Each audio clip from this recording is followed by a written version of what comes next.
Hey everyone, in this tutorial, I will show you how to turn off keyboard sound and haptics on your iPhone. First step, click on Settings. Then, scroll down and click on Sound and Haptics. Scroll down again and click on Keyboard Feedback.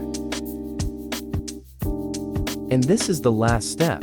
Here you can turn off keyboard sound and haptic. Just click on them and will turn off. Now, your keyboard sound turned off.